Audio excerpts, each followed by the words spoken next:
पार्वती पते हर महादेव सीता स्मरण जय जय राम विष्णु भगवान की जय प्रभु रामचंद्र महाराज की बजरंग बली महाराज की जय सब संतन की जय मंगल मूर्ति मोया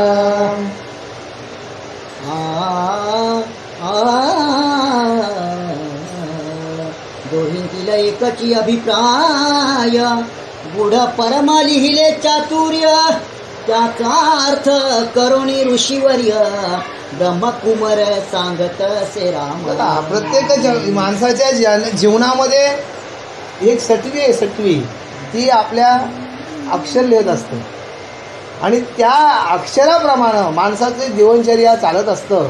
आणि मग हेच इथे ऋषीवर्य काय बोलतात की हे विधीने लिहिलेलं आहे आणि त्या विधीने लिहिलेल्या घटनेप्रमाणे श्री वाल्मिक ऋषीने आधी कथन केलेलं आहे आणि त्याच्या घटनेप्रमाणे हे सगळं पुढं घडत आहे असे ऋषीजनी ते बोलत आहेत. हिमनग जामात सायकासन भंगुनी विजयी झाला बाण तेव्हा थरथरीला पूर्ण आनंद घन रथ स्वामी. आता इथे शब्द आला हिमनग जामात म्हणजे हिमालयाचा जावई कोण? भगवान श्री शंकर. आणि मग भगवान शंकरांचा हा धनुष्य शिवधनुष्य आज हा माझ्या रामप्रभूने त्याचा छेदन केलाय. आणि असा हा माझा रामप्रभू किती म्हणजे गोडवा किती सांगे ऋषीवर सुद्धा म्हणजे किती उल्हासी करून ते ऋषीवर बोलत आहेत की आज आमच्या रामप्रभूने आज शिवधनुष्य मोडलंय. गुणे केली बहुता स्तुती आनंद यशवर्णी सारथी जोवरी रथ चक्रे असते उहोरे नांदोत तोवरी राम. म्हणजे याप्रमाणे आता इथे ऋषीवर स्तुती केली श्री रामप्रभूंची. जसा जिथपर्यंत रथावर सारथी असतं तिथपर्यंत रथ पळत असतं. ज्या वेळेला सारथी थांबला की रथ थांबला. आणि त्याप्रमाणे हे विधीने जे दिलेलं विधान आहे त्या विधानामध्ये काय कुठलीही न्यूनता म्हणजे कुठं खंड पडलेला नाही.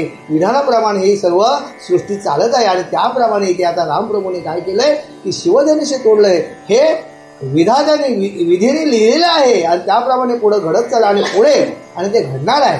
रथगर्भी होते जे निधान तेने बाण प्रताप देखोन ऐके झाले चरणी उना तुम्ही त्वरे करून येई गेरा. अर्थ सांगे वसिष्ठ मुनी साक्ष श्लोकासन तीग्नी त्रिपुरवधी देवा शूल पाणी बाणचक्र पाणी जाहला राम. आणि मग अशा प्रकारे या पृथ्वी तलावर मही म्हणजे पृथ्वीवर जन्म हा माझा रामप्रभू हा कसा आहे की सर्व विद्याने निपुण आहे. बाणा सर्व धनुर्विद्या अर्थविद्या शास्त्रविद्या राजविद्या असा ह्या गुरुंकडून असा एक महान असा ठेवा भेटलेला आहे. आणि असा हा रामप्रभू पृथ्वीचा केला तेव्हा रथ चंद्रमित्र चाके अद्भुत कनकाद्री धनुष्य होत पुन्हा तेथे फणींद्र पैरा. म्हणजे इथे आता पृथ्वीचा रथ केला. आता बघा पृथ्वीचा नियंता कोण आहे? भगवान तर श्री विष्णू आहेत आणि विष्णूंचा अवतार श्री रामप्रभू आहे. माझा पृथ्वीचा रथ जरी केला त्या रथावर आरूढ कोण होणार आहे? माझा स्वामीच होणार आहे, माझा रामरायाचा होणार आहे आरूढ. आणि मग तो रथ केल्यानंतर चंद्र आणि सूर्य मित्र चंद्र आणि मित्र हे यांची काय केली चाकं केली. त्या रथाला सूर्यचंद्राची चाकं केली आणि चाकं केल्यानंतर कणक म्हणजे धनुष्य धनुष्य केले. आणि अशा प्रकारे आकाशाचं धनुष्य केलं आणि आकाशाचं धनुष्य केलं आहे सर्व गुण. आणि फणींद्राचे म्हणजे नागेंद्राचे काय केले त्या धनुष्याला दोरी केली. आणि अशा प्रकारे असा हा अर्थ काय करते ब्रह्मसूत ऋषीवर्य सांगत आहेत की असा माझा हा सर्व ह्या पृथ्वीचा जो पालन करता आहे माझा रामराया आहे.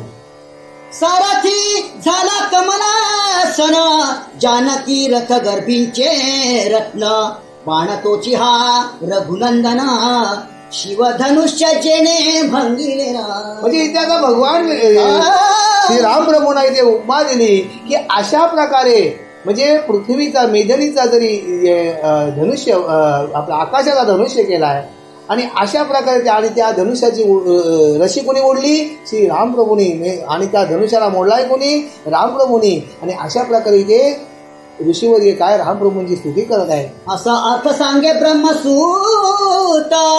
आनंदला राजा दशरथ दळ भारे सिद्ध होत. धाव देत निशाणी राम. आणि मग आता इथे दशरथ राजाला ही स्तुती केलेला जो पत्र दशरथ राजाच्या हातात भेटला अयोध्येला. आणि त्यावेळेला दशरथ राजाला काय आनंद झालाय की माझ्या रामप्रभूने हा स्वयंवर कसा जिंकला हे सर्व कथन ऋषी पत्र वाचून सांगत असताना आणि मग सांगत असताना दशरथ राजाला आनंद झाला. आणि मग दशरथ राजाने काय केलंय 16 पद्मे दळ भार चतुरंग दळ निघे सत्वर. सुमंतादी प्रधान राजकुमार भरत शत्रुघ्न निघाले राम. आणि मग इथे दशरथ राजाने काय केलंय 16 पद्म सैन्य घेतलेले सुमंत प्रधान आणि सर्वत्र काय केले आता निघाले कुठे यायला जनकपुरीला यायला निघालेला आहे. कौसल्या सुमित्रा कैकई राणी निघाल्या रुडोणी सुखासानी. दूत वेत्र कनक पाणी सहस्रावधी धावती पुढे राम. आणि मग सर्व आता इथे राज ऐश्वर्य घेऊन सर्व राजकोश घेऊन आता इथे सैनिक निघालेले आहे बरोबर. 4 राण्या निघालेल्या आहेत बरोबर. आणि त्या सैनिकांच्या हातात काठ्या कसले सोन्याचे सोन्याच्या. म्हणजे काय तो आता अयोध्येचा राजा दशरथ आणि त्यांचा राजवैभव काय असेल. म्हणजे त्याच्या हातात ज्या काट्या आहेत त्या सैनिकांच्या हातात ज्या काट्या आहेत त्या काट्या सुद्धा कशा आहेत कणकाच्या म्हणजे सोन्याच्या आहेत. सप्तशते दशरथाचा युवती त्याही रामा लग्ना पाहोती. सुखासनी बैसोनी जाती अनुक्रमे करुणी राम. बघा इथे 80 सहस्र बायका रावणाच्या 700 बायका दशरथाच्या. आता किती जरी 700 बायका सुद्धा या रामाच्या व्यवसायाला निघालेल्या आहेत. आणि 1800 बायका गोपीचंदाच्या. आणि असा म्हणजे ग्रंथामध्ये श्लोकामध्ये वर्णन आलेलं आहे. आता इथे दशरथ 700 सांगितल्यात म्हणून. आणि अशा प्रकारे आणि या 700 स्त्रिया सुद्धा आता लग्नाला म्हणजे आता रामप्रभूच्या लग्नाला इथे जनकपुरीला यायला निघालेल्या आहेत. प्रजा लोक निघाले समस्त निजरथी बैसे दशरथ. लक्षणीय मिथुळा पंथ परम वेगे चालिले राम. आणि मग आता इथे सर्व सैन्यभार सर्व दळभार घेतल्यानंतर आणि मग इथे दशरथ राजा काय केलाय मुख्य रथावर आरूढ झालेले आहेत. आणि मग इथे मिथिला नगरीला म्हणजे जनकपुरीला यायला निघालेले आहेत. पृथ्वीपती राजा दशरथ मस्तकी आतपत्रे विराजित. मित्रपत्रे परम शोभत दोही भागी समान राम. आणि मग आता इथे एक उल्लेख आला की पृथ्वीचा पती म्हणजे पृथ्वीला ज्याने संपूर्ण जिंकली असा राजा दशरथ यांनी देवांना सुद्धा सहाय्य करावं. दशरथ राजाने एक वेळेला दानवानी जेव्हा इंद्राचा गादी सुद्धा हरण केली होती त्यावेळेला दशरथ राजा स्वर्गाला जाऊन तिथे त्यांनी दानवांवर युद्ध केलं. आणि त्यावेळेला एक चाक तुटलाय दशरथ राजाच्या रथाचा. त्यावेळेला इथे कैकेयीने त्या चाक हातात धरलाय रथ. आणि तिथे संपूर्ण युद्ध होईपर्यंत कैकेयी मातेने काय केलंय तो चाक धरून ठेवला आणि सहाय्य केलंय. आणि त्यावेळेला दशरथ राजा तिथे बोलला होता की माग कैकेयी माग, मी तुला 3 वर देतो की तुने आज मला हे युद्ध जिंकून दिलंस. त्यावेळेला काही काय बोले ज्या वेळेला प्रभू नाथा ज्या वेळेला आता ही वेळ वर मागायची नाही, ही दान मागायची वेळ नाहीये, बक्षीस घ्यायची वेळ नाही. ज्या वेळेला वेळ येईल त्यावेळेला मी हे वर मागून घेईल म्हणजे पुढे मागेल. मृगांक वर्ण चामरे एकावरी विराजती तुंगार पत्रे. एका उडविती लघु चिरे दोहींकडे श्वेत वर्ण. बघा आपल्याकडे 2 कोटी ज्याच्याकडे रुपये आहेत किंवा 25 लाख रुपये झाले की त्या मुलीचं लग्न कसं असतं आपण तो 16 बघितलाय. आणि इथं तर लग्न कोणाचं आहे रामप्रभूंचा राजा दशरथाच्या मुलाचा. मग आता इथे जो वराड जो निघालाय अयोध्येवरून जनकपुरीला जायला तो वराड म्हणजे काय आपले नेत्र सुद्धा दिसतील ना. म्हणजे असे म्हणजे सर्व संपूर्ण कशा जिकडे बघावं तिथं पालख्या आहेत, हत्ती आहेत, घोड्या आहेत. आणि त्या हत्तींवर चावऱ्या बांधल्या म्हणजे आपण बसण्यासाठी आपण बोलतो जशी बैलगाडी कशी साठी बोलतो तशा हत्तींच्यावर ते चावऱ्या बघाल तुम्ही काय हत्ती काय सजवलेत. आणि अशा प्रकारे सर्व दलवार घेऊन श्री राजा दशरथ आता जनकपुरीला निघालेले आहेत. मकरा बिरुदे पुढे चालती, नभा चुंबित ध्वजा विराजाती, वाद्य गजरे करुणी क्षिती, दुमदुमली ते धवरा. आणि मग इथे आता पृथ्वी जशी कशी पृथ्वीचा कसा सर्वत्र कसा वाद्यांच्या गजराने दुमदुमाट झाला, आवाज झालाय सर्वत्र. आज म्हणजे कोण चाललाय असा सहज करता तरी माणसाने नजर टाकली तर राजा दशरथाचा मुलाचा विवाह आहे. आणि त्या विवाहाच्या साठी आज इथे अयोध्येची सेना इथे चाललेली आहे. असा तो एकदम म्हणजे डोळ्याला नेत्रदीपक असा तो सोहळा होता. पुढे शमदमांचे पाय भार, मागे सद्विविजयाचे तुरंग पार, त्या पाठी निज बोधाचे कुंजर, किंकाटती राम नामे राम. आणि मग आता अशा प्रकारे सर्व इथे चाललेले आहेत लोक. आणि मग तिथे एक उपमा दिली की निज बोधाचे. जर आपण हत्तीकडे जर पाहिलं तर आपल्याला असं वाटतं की हत्ती हा अंगाने जड आहे, पण तो हत्तीची जी चाल असतं ती कशी अशी संत असते. आणि त्या चालीने जर प्रत्येक म्हणजे इथे जीवाला सुद्धा सांगितलं, त्या चालीने जर प्रत्येक माणूस चालला तर तो जीवनामध्ये काय होईल. बघा एखाद्या त्या हत्तीवर कुत्रा भुंकतोय, हत्ती काय बोलतोय, तो किती पण भुंक. माझ्याविषयी एखाद्या चांगल्या माणसाविषयी जर माणसं वाईट बोलत असतील तर त्या चांगल्या माणसाने एक विचार करा, त्याला उत्तर न द्यायचा की तू किती पण भुंक. पण हत्ती का ज्या वेळेला माझ्या समोर येशील त्यावेळेला मी तुझा चिरडून टाकीन. अशा प्रकारे मी हे इथे सुरंग म्हणजे हत्ती सुद्धा कसे चाललेत की शांत गतीने चाललेत. पण आज चाललेत कुठे, इथे आता लग्न सोहळ्याला चाललेले आहेत. निगानुभवाचे दिव्य रथ, त्यांवरी आरुडले वराडी समास्त, वारो त्याची चारी पुरुषार्थ, समान गती धावती राम. आणि मग इथे काय झालंय की निज निज निज भुवनाचे म्हणजे आपल्याला ज्या वेळेला आपण जीवन जगत असताना आपण जेव्हा आयुष्य जगत असताना आपल्याला काही अनुभव येतात, कटू वाईट चांगलं. आणि इथे हे जे जनतेमध्ये लोक चालले हे कसे चालले की प्रत्येकाचा सुख दुःख ते लोटलंय का. आज राजाच्या मुलाचा विवाह आहे. आता ही ग्रंथकारांनी उपमा अनेक प्रकारे उपमा दिल्या, तेवढा आपल्याला सांगायला वेळ नाही, पण थोडक्यात सांगतो की प्रत्येकाचा सुख संसार त्यांनी संसार सोडून लोक पुढे चालले जनकपुरीला चाललेले आहेत. जागृती प्रथम पेणे सत्य, स्थूल परग्रामाद्भूत, तेथे राहे दशरथ, चित्ती रघुनाथ भरला सेरा. आजपर्यंत एवढा ऐश्वर्याने भरलेली अयोध्या नगरी आहे, पण तिथे दशरथ राजाचा मन काय राहत नाही का. ज्या वेळेला विश्वामित्र आणि दशरथ राजांना नेलं त्यावेळेला विश्वामित्र दशरथ रामप्रभूंना नेलं त्यावेळेला दशरथ राजाचं मन कसं झालं, खिन्न झालं होतं. पण ज्या वेळेला वशिष्ठ ऋषीने सांगितलं हे राजा दशरथा तू काय व्यर्थ विचार करतोस, तुझ्या जे पोटी जन्माला जे मुलं आलेलं आहे रामप्रभू आहे ते कोण आहे, प्रत्यक्ष विष्णूचा अवतार आहे. आणि मग त्यावेळेला लक्ष्मणला सुद्धा बरोबर दिला.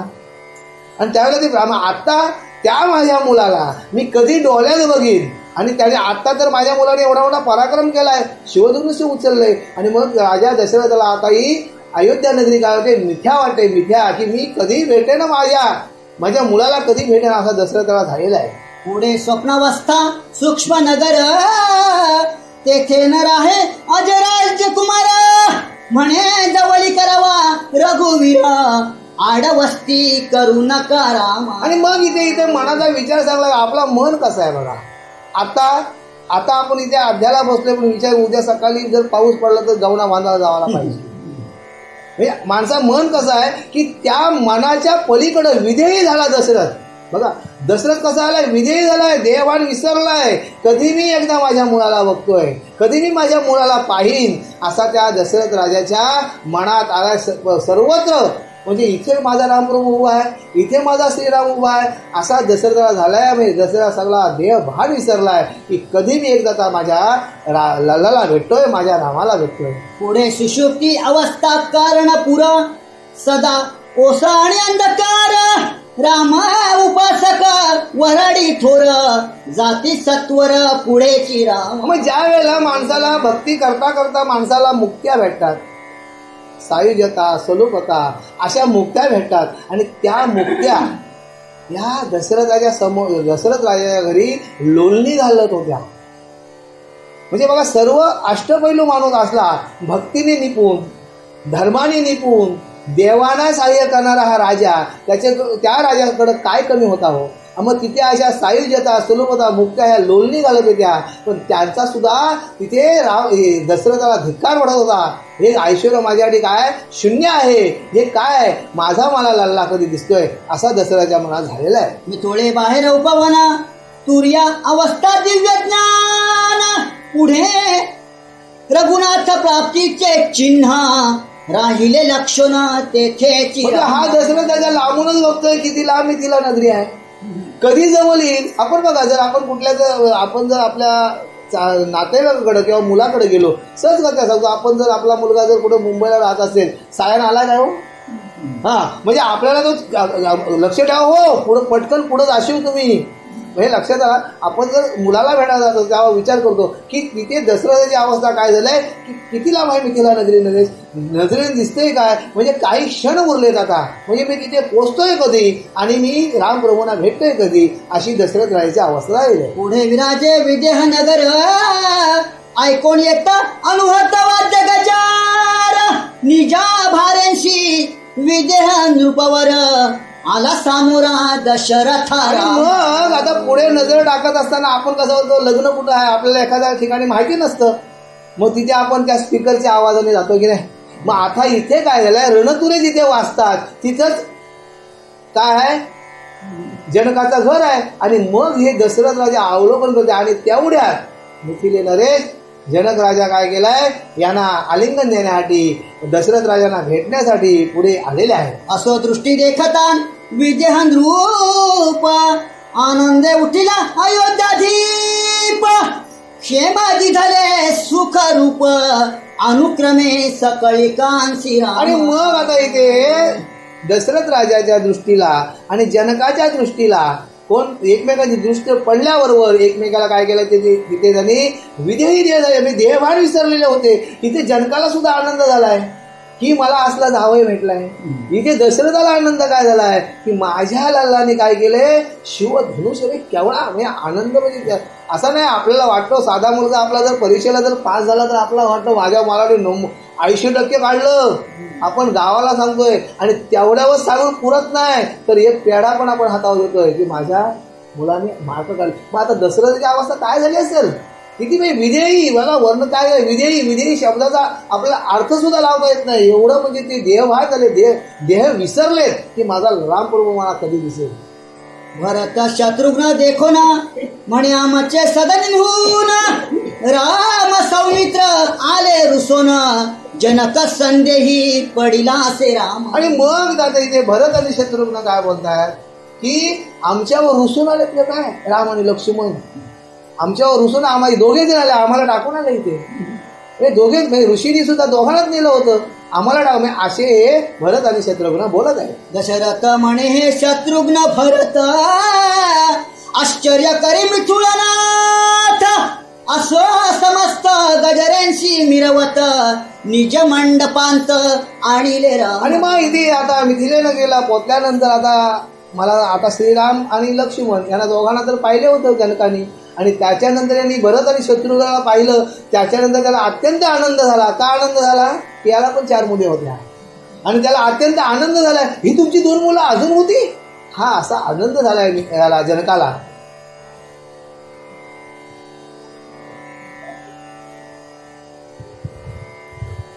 चापखंडे देखता ते वेळे वीरांची रोमांच उभे ठाकले, एकाच्या नेत्री अश्रू आले कोदंड खंडे देखता. आणि मग त्या भरत शत्रुघ्नाच्या मूर्तीच्या समोर डोळ्यासमोर पाहिल्यानंतर त्यांचं ते शरीरयष्टी पाहिल्यानंतर तिथे जे वीर होते त्यांना सुद्धा असं वाटलं की काय शरीरयष्टी आहे, काय दिसायला हे म्हणजे गोंडस असे दिसत आहेत काय. म्हणजे प्रत्येकाला म्हणजे त्या वीरांच्या नजरेने त्यांना पाहिलं त्यावेळेला त्यांची सुद्धा काय झालंय चापे, म्हणजे त्यांची सुद्धा एक आपण काय बोलतो एखाद्या वेळेला माणसाला गर्वगलित होतं की समोरच्या माणसाला जर बलाढ्य पाहिल्यानंतर आपला वाटतं काय माणूस आहे, काय दैदिप्यमान आहेत, काय सुकुमार आहे, काय राजेश आहे. आणि अशा प्रकारे वीरांची सुद्धा तिथे वाहवा झाली की काय भरत आणि शत्रुघ्न दिसायला आहेत. तव तो भक्त काम कल्पद्रुम कौशल्याने जवळ देखील राम, धावुनी आलिंगिला परम हृदयी प्रेमान समाये राम. आणि मग असा भक्तांचा वत्सल, भक्तांच्या कामना पूर्ण करणारा असा कल्पद्रमू असा हा श्रीराम प्रभू. कोणी पाहिलाय? कौसल्या मातेने नजरेने पाहिल्यानंतर श्रीराम प्रभूंना जाऊन काय केलंय? श्रीराम प्रभूंनी काय केलंय? या आईला मिठी मारली कौशल्या मातेला. आणि मग ती त्या मिठी कशी असेल ती, म्हणजे आज एवढ्या दिवसाचा अंतर पडलेला आहे, किती दिवस मुलगा डोळ्याने पाहिला नव्हता, आणि मग तिथे कौशल्या मातेला रामप्रभूने मिठी मारलेली आहे. मांडीवरी घेऊन रघुवीर म्हणी रामा तू कोमलांग सुकुमार चंडीश गोंदंड परम कठोर कैसे चढवून मोडिले राम. आणि मग ते कौशल्या मातेने काय केलंय? रामप्रभूंना काय केलंय? मांडीवर घेतलंय आणि बोलते, बाळा गोजऱ्या, डोक्यावर हात फिरवते, बाळा तू कसं काय लक्ष्मीमधून उचललंस? कसं काय? तुला काय माहिती? तुला का जड नाही वाटलं? ते कसं तू उचललंस? कसं तुला का वजन नाही लागलं? सहजगत्या उचललं. आईला प्रत्येक मुलाने केलेल्या कार्याची पावती, प्रत्येक मुलाने केलेल्या कार्याची पावती आई कधी देते? त्याच्या डोक्यावरून हात फिरवतो, आणि ज्याच्या डोक्यावरून हात फिरवतो तीच मान. का तिला आपल्या मुलाचा अभिमान वाटतं, पण एखाद्या मुलाने चोरी केली होती त्याच्या डोक्यावर हात फिरवू नये. हो, लक्षात आला? दशरथे आलिंगिला रामा जो सच्चिदानंद मेघ श्यामा भरत शत्रुघ्न परम सप्रेम श्रीरामचरण वंदिती. आणि मग इथे कौशल्या मातेने डोक्यावर हात फिरल्यानंतर दशरथाने सुद्धा रामप्रभूंची भेट घेतली, एकमेकाला आलिंगन दिलाय. आणि मग इथे भरत शत्रुघ्न सुद्धा काय केलंय? रामप्रभूंच्या चरण गेलेले आहेत. हे बघा भाऊ कसे असावे. एका भावाने सांगावं आणि दुसऱ्याने ऐकावं, आणि दुसऱ्याने सांगावं तिसऱ्याने पण ऐकावं, आणि तिसऱ्याने सांगावं आणि चौथ्याने पण ऐकावं, आणि चौथ्याने हाक द्या, दादा काय, आणि त्याने हाक मारले तर थांबणं. हे भाव म्हणजे जीवनामध्ये जगत असताना जर आपण कोणाचा आदर्श ठेवायचा असेल तर श्री रामप्रभूंचा ठेवायला पाहिजे. असो जनके दिव्य मंदिरे जानवशासी दिदल्या पारे दोहींकडे मंडप उभविले त्वरे मंगळ तुरे वाजती राम. आणि मग आता इथे आलेल्या अयोध्येच्या नगरीतल्या लोकांसाठी मग जनकांनी काय केलंय? मंदिरे म्हणजे प्रत्येकाला राहायला घरं दिली, खोल्या दिल्यात, आणि संपूर्ण काय गुड्या होता का उभारलेल्या आहेत, मंडप सरलाय, लग्नाचा मंडप झालेला आहे तयार. आणि मग पुढे काय झालंय? लक्ष्मण भरत शत्रुघ्न परम प्रतापी राजनंदन जनकाराये देखो ना दशरथासी विनवी. आणि मग आता इथे राम लक्ष्मण जर पाहिलं आणि भरत आणि शत्रुघ्न पाहिल्यानंतर मग आता जनकांनी काय केलंय? जनकांनी दशरथ राजाच्या समोर आले आणि विनंती केली. आता विनंती काय केली? विनंती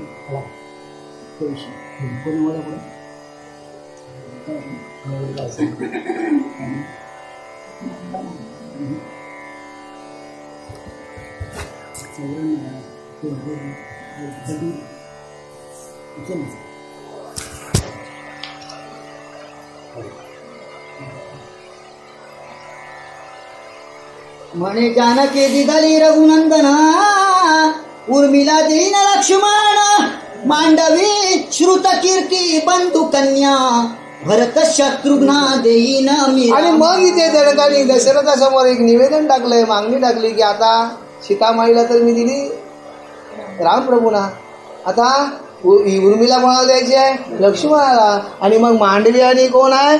श्रुतकीर्ती. ह्या भरत आणि शत्रुघ्न अनुक्रमाने मी आता मला पण 4 मुले आहेत, तुम्हाला पण 4 मुले, आता सोयरवून आपलं जमला ना, जमून घ्या. अशा प्रकारे झालेलं आहे.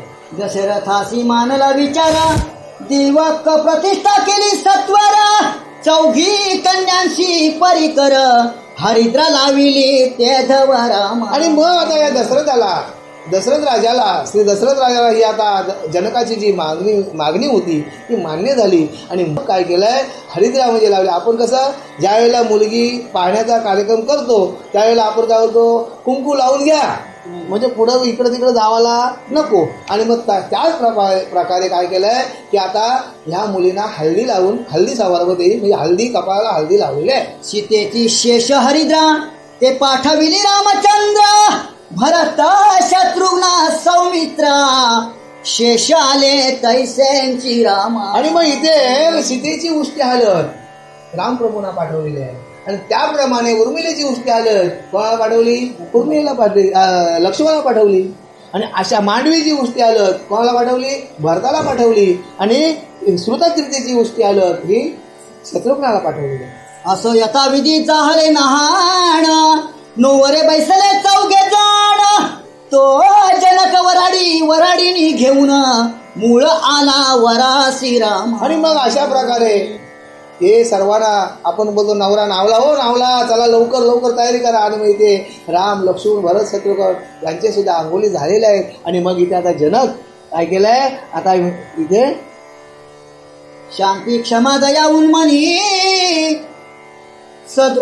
सद्बुद्धी सद्विद्या कमिनी तिथे मुक्षा विलासिनी तुर्या आणि उपरती राम. आणि मग अशा प्रकारे हा जनक राजा कसा आला? शांती दया आपण जरा बोलतो या अवस्था आहेत माणसाच्या. माणसाजवळ जर शांतता असेल तर बघा माणसाजवळ जर शांतता असेल तर माणूस सगळ्या कर्मामध्ये जीवनामध्ये तो सफल होतो. म्हणजे जसा महापुरे झाडे येती वाहती तेथे लव्हाली वाचती. बघा आपण जर एकेवर आहे जर डोंगर जर चालायला लागलो पायऱ्या जर चढायला लागलो तर आपली मान काय होते? खाली होते नाही, बरोबर आहे की नाही? आणि जर तो उतरताना आपली मान वरती होते. बघा आपण ज्या वेळेला उतरतो मग ज्या वेळेला माणसाने मान उंच केली की समजून जायचा आता हा उतरणीला लागला. मग तशाच प्रकारे महापुळे झाडे जाती तेथे लव्हाले वाचती. मग आता महापुरामध्ये झाड ताटत असतात पण लव्हाले नम्र होतात. म्हणून जीवनामध्ये रामप्रभू नम्र झाले. म्हणून रामप्रभूंना आपण काय बोलतोय? पुरुषोत्तम बोलतोय, बरोबर आहे की नाही?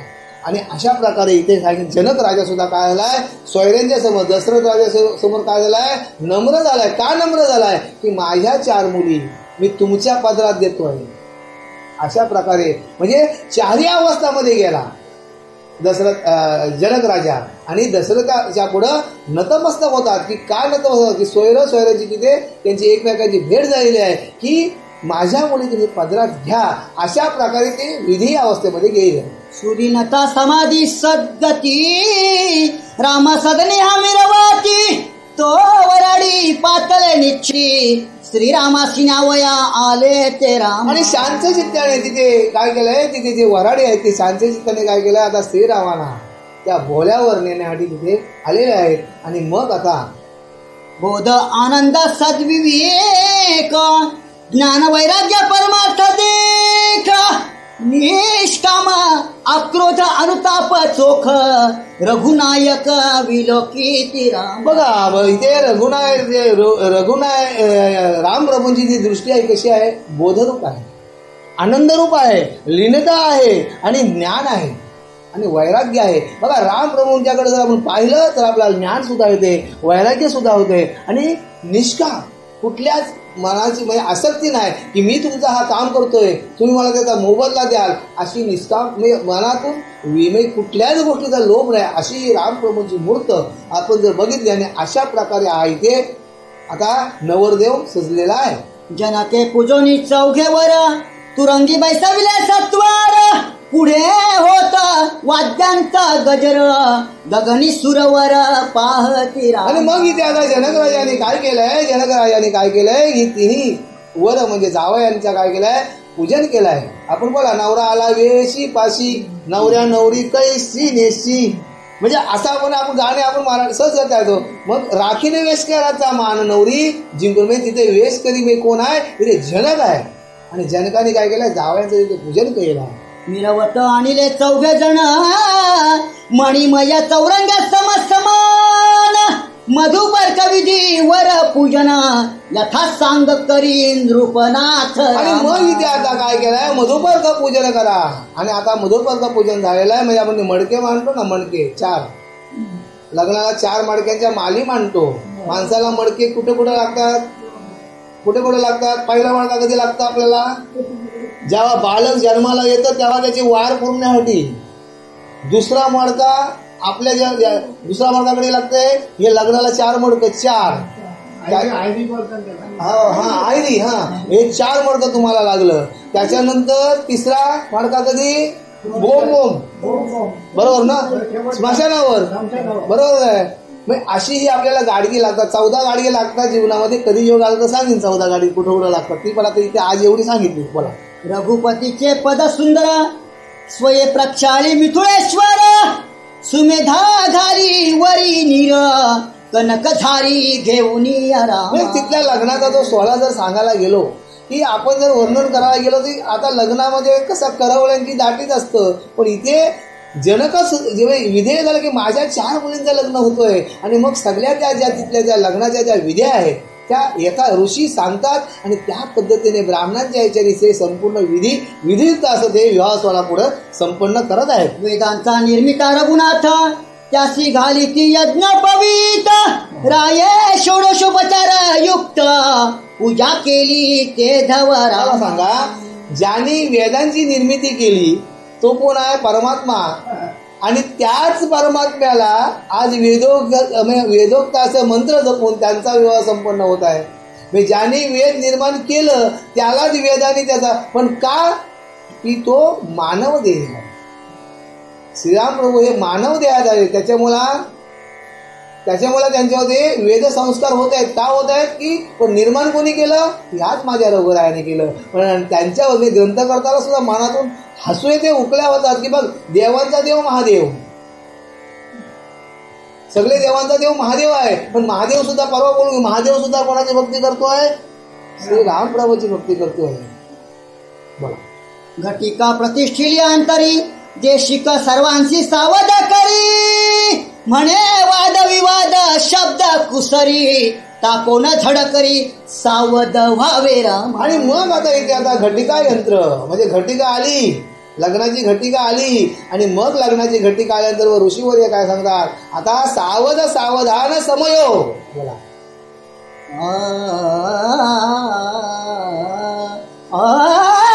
साधनी धनी धनी धप पद सानी धनी धप गप धनी धप ग गम पद पम गरे सा जपिया मन रसिया रसिया तन मन धनन छावर करो.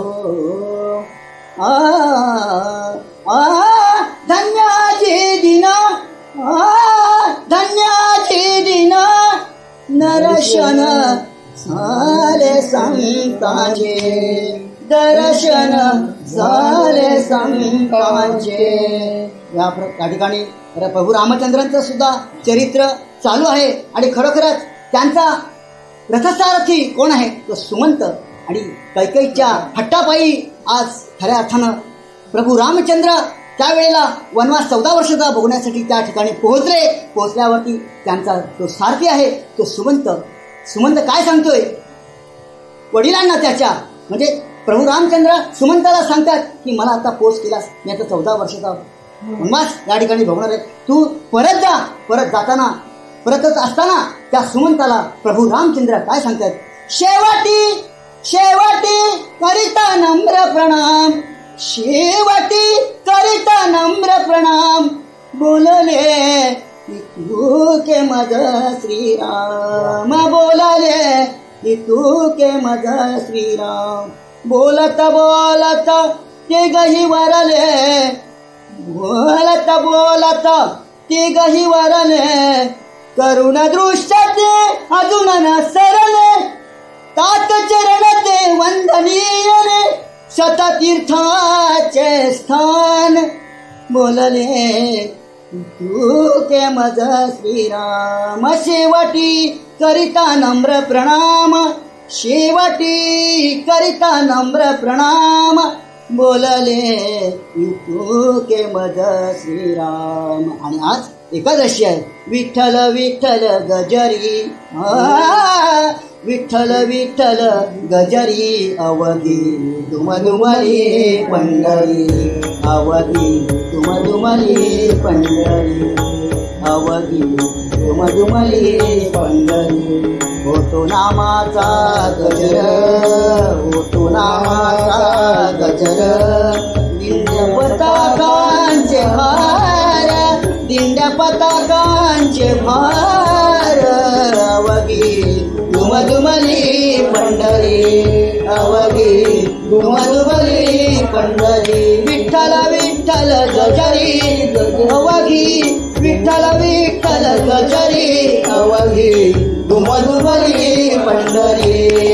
अवघी दुमदुमली पंढरी अवघी दुमदुमली पंढरी चौकी कन्या आणल्या बाहेरी गौरील्या दिव्य वस्त्र अलंकारी सृष्टृषा देखनित अवस्थारी आश्चर्य करी दशरथ आणि मग अशा प्रकारे चौघी कन्या आता त्यांना शृंगार केलेला आहे, त्यांना विवाहबंधनाचा शृंगार केला आणि अशा शृंगाराच्या नवऱ्या सजलेल्या आहेत. आणि त्या चौघीला बाहेर आल्यानंतर राजा दशरथाला सुद्धा आश्चर्य वाटलंय.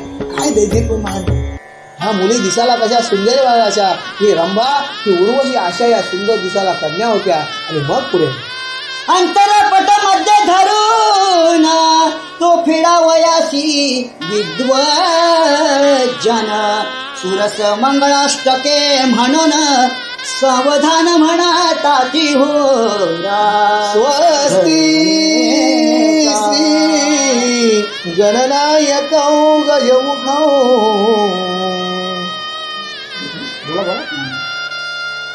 विघ्नेश्वर सिद्धिदौ मल्हार आणि अशा प्रकारे हे मंगलाष्टक तिथे ध्वनी चाललेला आहे. आणि ऋषीजन तिथे मंगलाष्टक बोलत आहे ब्राह्मण घोषाच्या. आणि इथे श्री राम प्रभूंचे लग्न सोहळा विवाह होत आहे. जनकाची जे पट्टराणी सुमेधा नामे पुण्यकाणी चौघे दामात देखोनी आनंद मनीन समाय. आणि मग येत आहे ते आता जे श्रीराम प्रभूंची सासू कोण आहे, सुमेधा, ही जनकाची पट्टराणी. आणि मग ती काय करते, चारही जावयांना काय करते, गंध लावते, गंधाक्षता लावते. आणि मग पुढे म्हणे श्रीरामाच्या मुखावरून कोटी काम सांडावे ओवाळून जानकीचे भाग्य धन्य ऐसे निदान जोडले. आणि मग त्या 4 सुपुत्रांना पाहिल्यानंतर राम, लक्ष्मण आणि भरत शत्रुघ्नांना पाहिल्यानंतर ही जनकाची काय पत्नी बोलतोय की यांच्यावरून काय करायला लिंब लिहून उचलायला पाहिजे. की काय माझ्या मुलींचं भाग्य थोर, माझ्या मुलींचं भाग्य थोर की माझ्या मुलीला असं सुकुमार असं मला जावं भेटावं. अशा प्रकारे ती सुमेधा बोलत आहे. असं मंगळाष्टके म्हणाची पंडित लग्न घटिका संपूर्ण भरत ओम पुण्याचार्य म्हणत तो अंतरपट फिटला.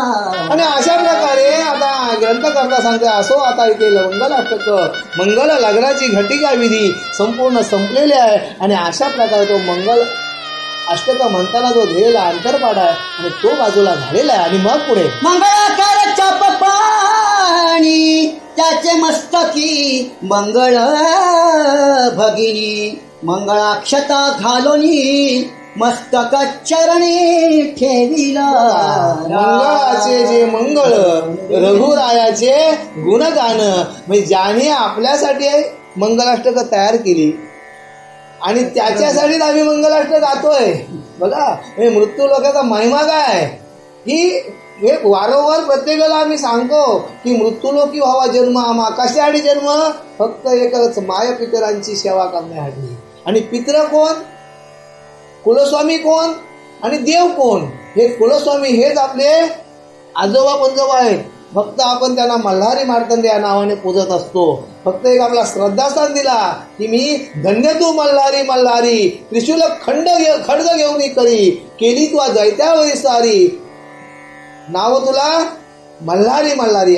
म्हणजे हे आपले पितृगमी हे ते देव सुद्धा मनात इच्छा करतात की मृत्यूला आम्हाला जन्म का व्हावा की माय पितरांची सेवा माय पित्याची सेवा करण्यासाठी. आणि रामप्रभूंना सुद्धा ज्याने मंगलाष्टक तयार करावे तुमच्यासाठी जनलोकासाठी आणि त्यांच्यावर आज मंगलाष्टका पडत आहेत असे ऋषीवर्य बोलत आहेत. सीतेच्या मस्तकी रघुनाथ लग्नाक्षता घाली त्वरित तोची मस्तकी ठेविला हस्त अक्षय कल्याणदायक जोरा.